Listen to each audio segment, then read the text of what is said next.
এসব কি শুরু হয়েছে সুদীপ? আর তো সহ্য করা যাচ্ছে না।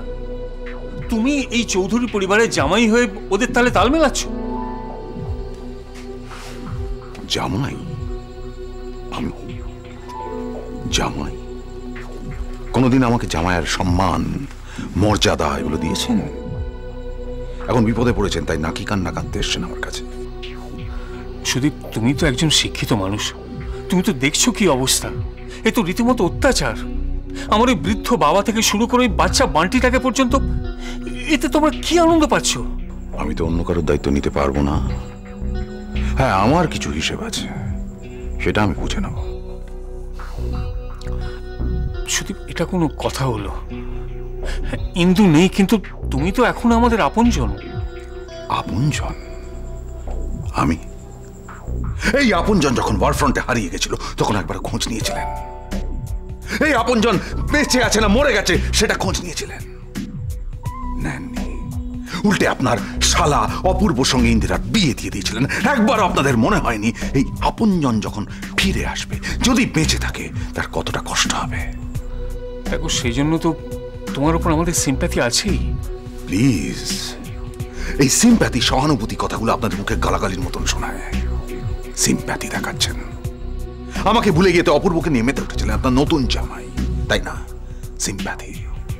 আমি যাতে এদিক না ঘেঁষি সমানে সেই চেষ্টা করে গেছেন, আমি যাতে এই সুখের ভাগ না নিতে পারি সেই চেষ্টা করে গেছেন। সিম্প্যাথি দেখাচ্ছেন। আমি সেসব ভুলে যাব। হ্যাঁ, তাই যাও সুদীপ, প্লিজ ভুলে যাও। পুরনো কথা মনে রেখে কষ্ট পেয়ে কি লাভ বলো? ক্ষমা করবেন, বলতে পারবো না। এই প্রত্যেকটা অপমান অবজ্ঞা আমার মনের মধ্যে গেঁথে আছে। আমি জানতাম একদিন আমার কাছে সুযোগ আসবে। আজকে সেই সুযোগটা এসে গেছে। এইবার আমি সুদে আসলে সবকিছু উসুল করে নেব।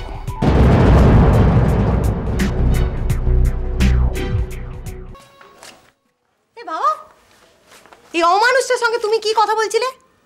দেখ না, আমি ওকে বলতে গেলাম যে তুমি বাড়ির জামাই হয়ে আমাদের সঙ্গে এরকম ব্যবহার করছো। আমাকে যা নয় তাই শুনিয়ে গেল। তুমি আর লোক পেলে না বাবা? ও মালটা মানুষ? ওটা তো একটা দেওয়াল। ওকে বলা আর দেওয়ালকে বলা সেম। তুমি এই ঘরের এই দেওয়ালটাকেই বলতে। আর কথা পরিষ্কার করে বলবো বাবা, আজ পর্যন্ত সুদীপ পিসে আমাদের বাড়ির কোনো ভালো করেছে?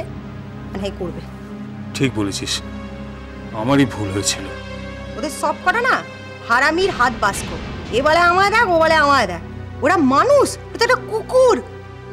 কুকুর বোধহয় ওর থেকে ভালো। কিন্তু এখন কি করবো বলতো, আমি তো ভেবে পাচ্ছি না। আমাদের লড়াইটা আমাদের নিজেদেরকেই লড়তে হবে।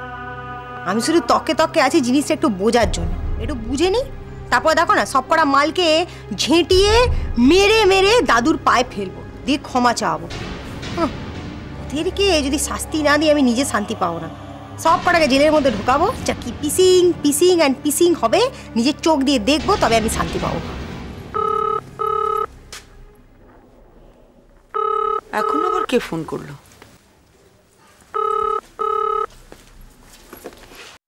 হ্যালো। বাবা, এতদিন হয়ে গেল এখনো তো দেখছি সেই পুরনো ব্যবস্থাটাই বহাল আছে। মানে? ওই যে চৌধুরী পরিবারে কোনো টেলিফোন এলেই আপনি সেটা রিসিভ করেন? হ্যাঁ শতরূপা, তা বলতে পারো। যাকে, তুমি আছো কেমন? ভালো। আপনি? খুব ভালো। তোমার মা ভালো আছেন তো? হ্যাঁ। তোমার বাবার কোনো খোঁজ পেলে? মানে আমার দাদাকে ছেড়ে এখন বাবা বলে কার পেছনে ছুটছো শতরূপা? ভদ্রভাবে কথা বলুন। কেন? অভদ্রভাবে কি বললাম? সেটা বুঝতে পারলে তো। যাই হোক, বড় বৌদিকে ফোনটা দিন তো। দেওয়া যাবে না ভাই, ব্যস্ত। ঠিক আছে, তাহলে সাবিত্রী মাকে ফোনটা দিন। হ্যাঁ, ওনাকেও দেয়া যাবে না। তোমার কি দরকার তুমি আমাকে বলো না। সাবিত্রী মা এত ব্যস্ত যে ফোনটা ধরারও সময় নেই। নাকি আপনি ফোনটা ওনাকে দিতে চাইছেন না বা দেবেন না? তা কেন? যদি বিশ্বাস না হয় এসে দেখে যাও না। ঠিক আছে, তাহলে পরি বা মিস্টার চৌধুরী এদের মধ্যে কাউকে দিন। ওনারা তো আরো বেশি ব্যস্ত, একেবারেই ফোন দেয়া যাবে না। শুনুন, আপনি কি তুমি পরে ফোন করো শতরূপা। হ্যাঁ, আরেকটা কথা, দাদাকে তাহলে বিষটা তুমি খাওয়াওনি না? অবান্তর প্রশ্ন করছেন কেন? মিস্টার চৌধুরী তো বলেছেন যে বিষটা আমি ওনাকে খাওয়াইনি। আপনি জানেন না সেটা? হ্যাঁ, তুমি রেগে যাচ্ছ কেন? এমনি আমি জিজ্ঞেস করলাম। আচ্ছা, বিষটা তাহলে কে খাইয়েছিল বলো তো? আপনি।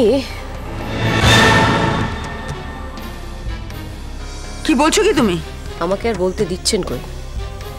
আমি কিছু বলার আগে তো আপনিই বলে দিচ্ছেন সব। আমি বলতে চাইছি যে আপনি বড্ড বেশি বাজে কথা বলেন। তাই বলো? ঠিক আছে, আমি এখন ফোনটা রাখছি।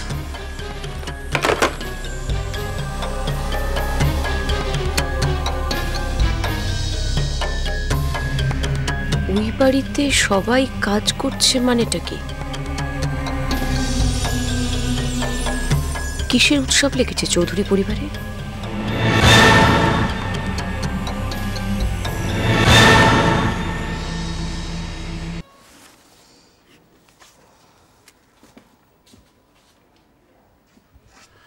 এই এদিকে আয়।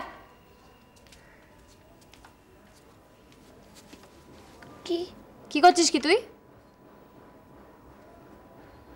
কি করছিস? স্কুল যাব বলে বই খুঁজছি। কেন স্কুল কেন যাবি তুই? শিক্ষিত চাকরের কোনো দরকার নেই আমাদের বাড়িতে। যা বাড়ির কাজ কর, যা। চাকর নাকি? এটা বান্টি। তর্ক? তর্ক মুখে মুখে? বান্টি, যা বলছি তাই করো, না হলে খাওয়া দাওয়া সবকিছু বন্ধ করে দেবো একদম। সারাদিন না খাইয়ে রেখে দেবো। কাজ করলে তো স্কুলে লেট হয়ে যাবে। কি হয়ে যাবে? লেট হয়ে যাবে না? এটা পালিশ করে আন। বেরোবো আমি এক্ষুনি, আমার জুতোটা পালিশ করে আন। ঠেটার মতো দাঁড়িয়ে আছিস কেন তুই? হ্যাঁ, আয় এদিকে আয়। তোল এটা, তোল তোল। যা যা পালিশ করে আন, এক্ষুনি পালিশ করে আনবি। চকচক করে যেন, মুখ দেখতে পাই যেন আমি, আমার এত চকচক করে। যাও। দাঁড়িয়েছিস কেন? মার না খেলে কোনো কাজ করতে ইচ্ছে করে না? না মারবো?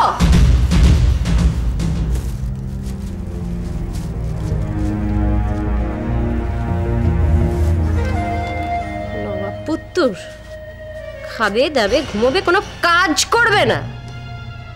মায়ের বেটা একেবারে।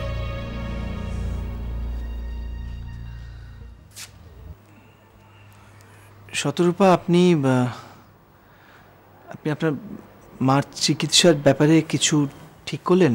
কিছু মনে করবেন না, মানে এই অবস্থায় তো বেশি দিন ফেলে রাখা উচিত হবে না।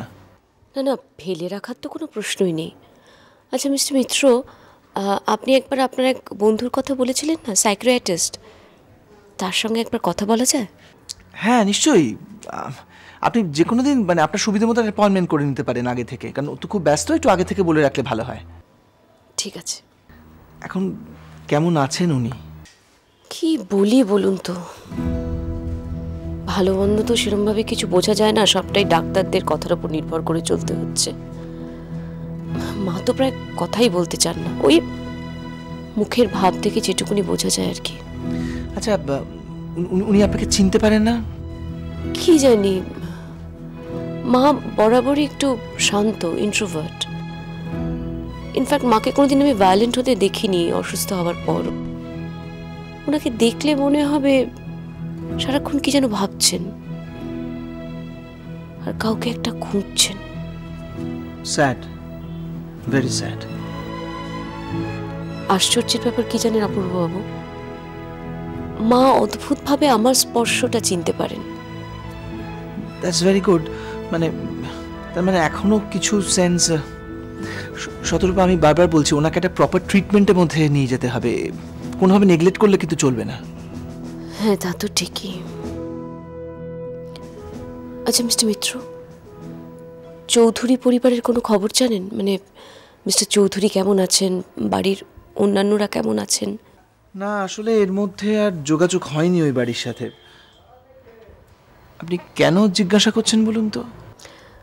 আমি ও বাড়িতে ফোন করেছিলাম, ফোনটা রিসিভ করেছিলেন রীতা পিসি। তা উনি বললেন যে ওই বাড়িতে সবাই খুব ব্যস্ত, মানে কোনো উৎসব টুৎসব চলছে নাকি? দেখুন, একটা কথা আপনাকে বলছি, ওই রীতা পিসিকে আপনি খুব একটা বিশ্বাস করবেন না। ভদ্রমহিলা নানান রকম কথা বলেন। ইনফ্যাক্ট আমার তো মনে হয় উনি আপনাকে মিসলিড করার জন্য অনেক কিছু বলতে পারেন। না, আমিও যে ওনাকে খুব একটা বিশ্বাস করি তা নয়, তবুও জানেন সামহাউ আমার একটা ফিলিং হচ্ছে যে ওই বাড়িতে সবাই ঠিক নেই, কিছু একটা ঘটছে। তাই? কিন্তু ওই বাড়িতে কোনো গন্ডগোল হলে কেউ না কেউ আমাকে জানাতো। ঠিক আছে, আপনি যখন বলছেন আমি খোঁজ খবর নিয়ে আপনাকে জানাবো। প্লিজ একটু জানাবেন আমাকে। হ্যাঁ, চৌধুরী পরিবারের সঙ্গে আমার হয়তো রক্তের সম্পর্ক নেই, তবু ওই পরিবারটাকে আমি কোনোদিন ভুলতে পারবো না।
কি হচ্ছে এটা?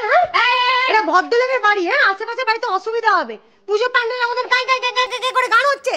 মানেটা কি? এটা আমার বাড়ি, আমি যা খুশি তাই করব। আমি যত জোরে পারবো তত জোরে মিউজিক শুনবো। তুই কে বলার? কি বললি তুই? এটা তোর বাড়ি? হ্যাঁ। তো যা ইচ্ছে তুই তাই করবি? হ্যাঁ। এটা দেখ, মেপে নে হাতের ছাপটা। এটা যদি গালে পড়ে না এমনি উঠবে না, পার্লারে গিয়ে ফেসিয়াল করে তবে উঠবে। ফেসিয়াল করতে হবে আমাকে? তাই? খুব ভালো বুঝলাম, কিন্তু একটা কথা শুনে রাখ, আমার ঘরে ঢুকতে গেলে না তোমাকে পারমিশন নিয়ে ঢুকতে হবে। পারমিশন না নিয়ে অন্যের ঘরে ঢুকতে নেই, জানো না? বাবা মা শেখায়নি। শিখিয়েছে, তোর থেকে বেটার শিখিয়েছে। কিন্তু নিজের ঘরে ঢোকার জন্য পারমিশনের দরকার হয় না। আর এটা কার ঘর ছিল? এটা আমার ঘর ছিল। তো এবার তুই ভাব যে আমি পারমিশন নেব না তুই আমার কাছ থেকে পারমিশন নিবি ঘরে ঢুকতে। শোন, বাড়িটা আমাদের, হ্যাঁ? এই বাড়িটা আমাদের, আর বাবা বলেছে এখন থেকে আমরা এখানেই থাকবো। বাবা বলেছে? ওই তো তোর বাপ বলেছে। আর ধিঙ্গি মেয়ে অমনি নাচতে শুরু করে দিয়েছে। তোর লজ্জা করে না? আরে ক্রিমিনাল তো ওটাকে আবার বাপ বলিস তুই? এই পড়ি, একদম চুপ। আর একটা কথা নয়, বুঝতে পারলি? বাবা যে তোদেরকে এখানে দয়া করে থাকতে দিয়েছে না, এই ভাগ্য তোদের। ঢের হয়েছে, বেশি বড় বড় লেকচার মারিস না, বুঝলি? বাবা না তাহলে গলা ধাক্কা দিয়ে বাড়ি থেকে বার করে দেবে। এই এত চিল্লাচ্ছিস কেন তুই? হ্যাঁ, এটা ভদ্রলোকের বাড়ি, এটা শিলিগুড়ির চা বাগান না যে কাই কাই কাই করে চিল্লাবি। ভালো করে জেনে রাখ, ভদ্রলোকের বাড়িতে থাকতে গেলে, বড় বাড়িতে থাকতে গেলে ভালো করে ভদ্র ম্যানার্স শিখতে হয়, তবে ভদ্রলোকের বাড়িতে ভদ্রলোকেদের সঙ্গে থাকা যায়। এই শোন, আমি না তোর সঙ্গে বেশি বক বক করবো না, তোর লেকচার শোনার মতন ধৈর্য আমার নেই। তুই এখন এখান থেকে ভাগ। তবে একটা কথা শুনে রাখ, পারমিশন ছাড়া আমার ঘরে ঢুকবি না, বুঝলি? কি বললি? বল, আবার বল। শোন রে, এই হাতের মার খেয়ে না অনেক মালেরা সোজা হয়ে গেছে। তোকে আমি ফু করবো, তুই ফান্টুসে ফুস হয়ে উড়ে যাবি। পড়ি আমার লাগছে। আর তোর বাপকে বলে দিবি যত তাড়াতাড়ি সম্ভব সব সুটকেসে প্যাক করে রাখতে, আর বাথরুমের সাইজের একটা ঘর তোদের জন্য দেখে রাখতে। বেশি বাড়াবাড়ি করলে লাত্তি মেরে বার করবো। আর হ্যাঁ, অটোর মতন ঝিনচাক করে যদি গান চলে দুপুরবেলা, চুলের মুঠি ধরে হির করে বাড়ি থেকে দাঁড় করে দেবো। আর শোন, একটা ভালো কথা বলছি, ধীরে করে ধিঙ্গির মতন নাচিস না, একটু স্কিপিং কর, তাতে যদি হাইটে একটু বাড়িস, একটু রোগা হ, যেদিকে তো তাকায়ও না।